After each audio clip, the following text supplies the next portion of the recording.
Hello and welcome to another new game day at Blue Panther. Today, the game is Gloucester, the Battle of the Hook, October 3rd, 1781 in Virginia.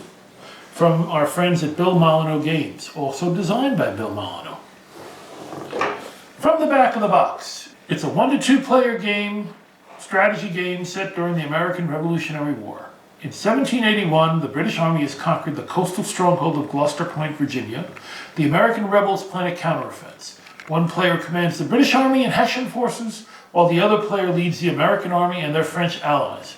Who will you lead to victory? The choice is yours. Historically, the Battle of Gloucester was one of the last actions of the American Revolution and the largest cavalry action. And as a result of this battle, the British were essentially bottled up. Cornwallis was bottled up in Yorktown. So when the Battle of Yorktown occurred just a few weeks later, that was the last battle of the American Revolution. And you know how that turned out. Let's take a look at what's in the box.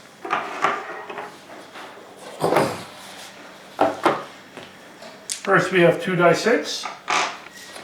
Next we have a 16-page rule book and the Blue Panther style, lots of space, lots of illustrations explaining what the units are, what everything on the counter sheet means, what the terrain is, explanation of some concepts of the war game, zone of control, how combat works, how pieces can move, how they can attack and how they can't, and a detailed combat example of how combat would work, followed by some explanations of leaders, and finally, of course, victory points.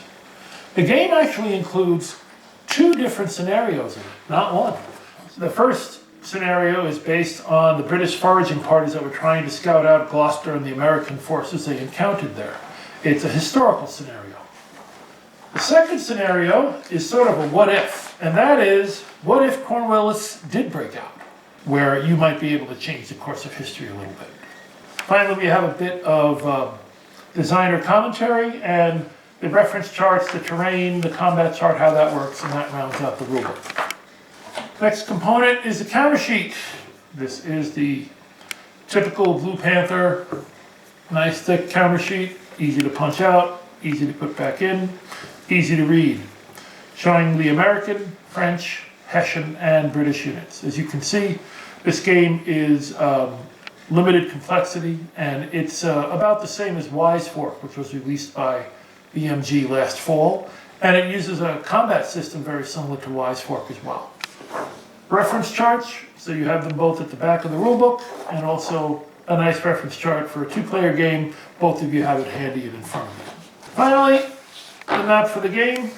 The map is 16 by 22, and it covers the area of both scenarios, as you can see. It's a nice thick paper map. The hexes are oversized because there is a stacking limit of 2 in each hex. Depending on the scenario, the game can last up to 24 turns, but turns move pretty quickly. The game itself actually plays in 1 to 2 hours, and will probably take you about 15 to 20 minutes to learn the rules. If you've played Wise Fork, then you already know how to play this game. You just need to check a few new details. And that is Gloucester, the Battle of the Hook. New from BMG. One last thing is that Blue Panther is donating $5 from the sale of every Bill Molyneaux game that is sold during the month of March up until March 31st. And those $5 will be donated to the Save the Wise Fork Battlefield Foundation, which you can find out more about at our website, or looking at some of Bill's postings on Facebook or his YouTube channel, or you can also check out the Wise Fork listing on our website. It has the information and the link to the Battlefield group. Thanks for watching.